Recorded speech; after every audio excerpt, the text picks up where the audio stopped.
So I think I have good 25 minutes because then you guys going to go on lunch break. I just want to make sure I'm very afraid that I'm going to go over something. So I want you to keep up with me on this.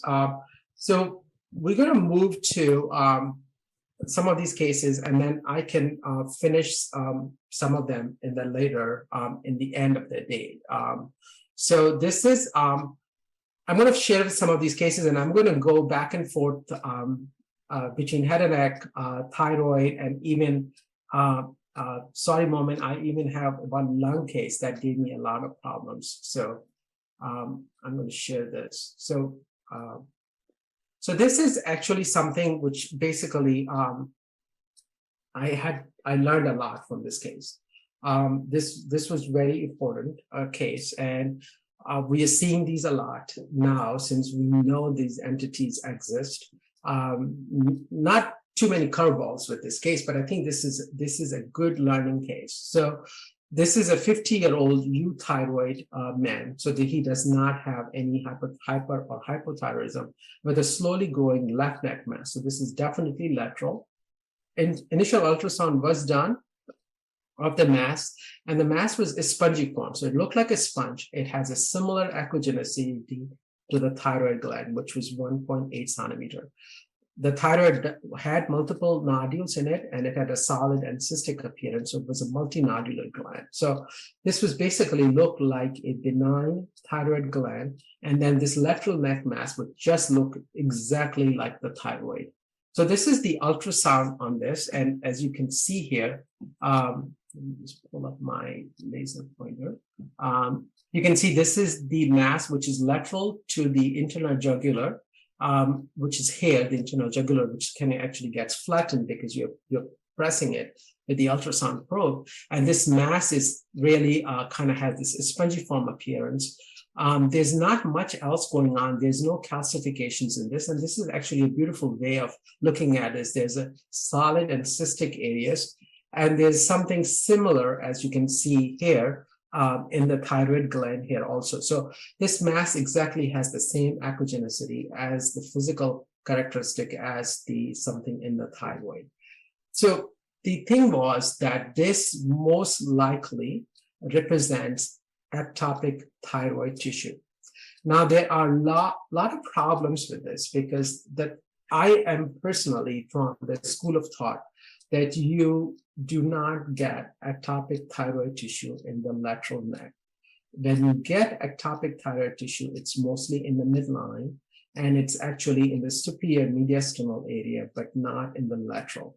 If you think something which is ectopic in the lateral neck, the patient has to have multiple nodules. So this patient did have kind of goitrous nodules, and this is most likely one of those parasitic nodules which is sitting in the lateral neck. So to me, that was something which really has to be paid attention to. And similarly applies to the lymph node inclusions. You can have benign single intra lymph node inclusions in the central neck, but when it comes to the lateral neck, you have to prove to me that this is not metastatic thyroid carcinoma, because that, to me, that does not exist. So I come from that very strict school of thought. That's how I was taught. So we did a needle on the lateral neck. Didn't get many cells. What I'm showing you, there was a couple of fields like this. So we saw a lot of colloid type material in the background, which looked like colloid and really nondescript follicular cells. And these follicular cells did not have any nuclear features of PTC.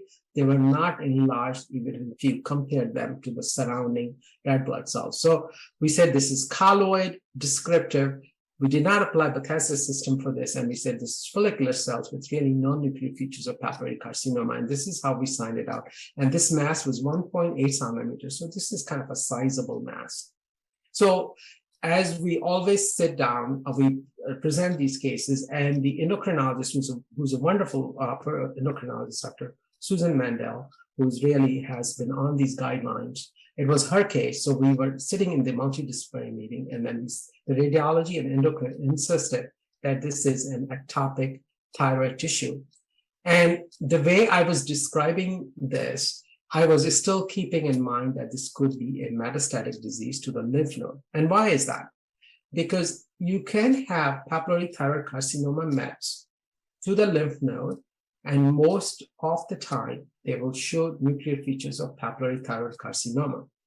But when you have a papillary carcinoma, the classic subtype in the thyroid, and the metastases show more of a follicular pattern growth, that means a follicular variant type look. Some cases may not show those beautiful nuclear features that you're seeing in the thyroid, and that has been well documented in the literature. So I was coming from that point of view, and I was also afraid that the size is pretty big. And again, my own bias that ectopic thyroid tissue has to be taken with a grain of salt. And the surgeon said, well, I can take it out, but I want to wait for the final word, because now I see there are multiple masses similar to this in the neck, which are smaller and have the same echogenicity, even on, and they look similar on the CT scan. So the endocrine said, Dr. Mendel, can we do an assay on this? Can we do a molecular assays? And molecular assays can help us in these indeterminate. And I said, we did not collect the sample for molecular assay because on site it was called just colloid and few follicular cells. So what we have validated that you can take these cells off of the slides and can do molecular assays. So we took the whole slide image to save the image of the slide on the scan slides, and then send the smears for molecular assay. It came back with ETV6 anti-RK3, which can happen in secretory carcinomas in the salivary gland. And this was the molecular analysis on those. So that means this is cancer. And this really kind of blew my mind, because I was like, I know there are papillary thyroid carcinomas also, which are fusion-associated carcinomas, but this was actually my first case in which it looked so benign in the metastatic site. So this was actually, I was on SearchPath also when this mass was taken out, excuse me. And this was multinodular gland. And as you can see on the gross, this looks like a goitrous gland, because you have this really spongiform appearance of this nodule. So that you can see it's this one lobe, left lobe, which had this main mass, and this mass was also in the neck on the left-hand side. This is the SearchPath. And I'm going to show you this really like a bird's eye view on this. This is the lymph node, which is entirely replaced by these macro follicles, which is a lot of colloid, and that's what it gave us this really a benign appearance, actually cells on the cytology. So now this has been described in fusion-associated carcinomas. And even if you don't do molecular, having a thyroid tissue in the lateral neck, which looks really benign appearing, you have to really think twice before you sign it out as benign. Because these fusion-associated papillary thyroid carcinomas can give rise to a lot of colloid, and they are composed of what is used to be called in the actually old days as a macrofollicular variant of papillary thyroid carcinoma. And this is what it just looks like goiter if you see on hypo. In the thyroid, there was multiple nodules of papillary thyroid carcinomas. None of you will have a problem in calling this papillary thyroid carcinoma, plus pneumoma bodies within the lymphatics and even emboli within the lymphatics. So this actually tumor was taking over the entire thyroid lobe, which is very typical of these fusion-associated carcinomas. So there are multiple fusions that has been described in papillary thyroid carcinomas, and they can be either NTRK1 or NTRK3. When you have this fusion analysis, because this is very similar to the secretory carcinomas in the salivary gland, you always have to exclude that, because those carcinomas in the thyroid arise from inclusions of salivary gland within the thyroid. So I think one has to be aware. What I want to show you from this case is not that this is a fascinating molecular case, but the presentation and the cytomorphology in this case is very, very important. So one has to be very careful about these other tumors, which have a really fascinating molecular profile, and then can have this really different cytomorphology. You can see these are aggressive tumors, and they can really give rise to even anaplastic carcinomas, and they can have actually layering of additional mutations like P53 or TERT, and they can really progress. So this patient had multiple lymph node dissections done. I mean, bilateral lymph node dissections, plus even under total thyroidectomy. At this point, we have not seen this tumor metastasize, but it is, this tumors in the children also has been reported, and they can have actually lung and even bone metastasis. So one has to be aware of this morphology. And I think this is kind of away from the morphology that you see for typical BRAF associated or RAS associated carcinomas. So I'm going to show you guys the second case, and then you guys can go for lunch, and then I think that should be the plan. Otherwise, you can tell me if it's different. So this the case. Second case is a 20-year-old female. She had a fine needle aspiration of a right thyroid nodule, which was 3 centimeters. It was hypoechoic and a spongiform again. She has no family history of thyroid disease or carcinoma or history of radiation exposure. So this was the FNA sample, very, very cellular. The first thing to note is this is something which does not look like a regular papillary thyroid carcinoma. It's very cellular. It has really these small cells which really do not have a lot of cytoplasm to them. So when you see a lot of those single cells in the background, you also think of C-cell lesions, because the medullary carcinoma can have these naked nuclei in the background. But there is still a lot of this papillary grouping in this. So there is this solid component, which is papillary grouping, cohesive, and then the scattered single cells. So this is a high power of the scanner. So one of the things to notice that here, some of these cells almost have a columnar type appearance, and the other cells are forming these rounder ball-like structures. There's a little bit of a molding among the cells also. So it has a little bit of a neuroendocrinish kind of quality. So naturally, one has to think of medullary carcinoma in these cases. This is the high power on Pap stain slide. And as you can see, this beautiful papillary formations. But I wanted to kind of point out to you that this kind of columnar appearance of the cell, beautiful kind of vessels going through that. So what we saw look kind of papillary architecture on the diff-quick is confirmed on the Pap stain. Now, this is what really brings the diagnosis home, or you start thinking of this tumor in the thyroid, where these kind of structures are almost like a modular formation. And you can see some of these cells almost look like thick kind of eosinophilic material, which kind of reminds you of that adenoid cystic type pattern or basement membrane type material, and these kind of squamoid kind of modules of cells, which almost have this kind of, which I think is a kind of small cellish kind of cellular morphology, but they're very cohesive and forming these really round structures. So again, this is a thin prep and really showing you these beautiful kind of solid squamoid modular structures. And that again, but at this point, there is no really good nuclear cytology of papillary thyroid carcinoma. So this case was called as carcinoma, and then the differential was given, and this is the search path on it. And you can see this is a very typical appearance of this thyroid tumor, where you have this kind of sieve-like appearance or netted appearance, where you have this like different, the cells are kind of just like connecting through like cords, and you have these empty spaces. So this, when you see these tumors are usually encapsulated. This is nothing else looks like that in the thyroid. So when it doesn't matches your regular papillary carcinoma, but that has this very reticulate appearance. So, and on a high power, this is exactly looks like what you saw in cytology, these cribriform kind of areas, and this again, these solid nest within them, and there's no colloid. So it's not forming these follicular structures and these beautiful squamous modules in this. So this is actually what has been described in the past for the cribriform modular variant of papillary thyroid carcinoma. Now we call this, we know that this is actually not a subtype of PTC, it stands on its own. So these tumors are beta-catenin positive. The TTF1 can be variable as well as thyroglobulin. So they can be actually negative for thyroglobulin, and sometimes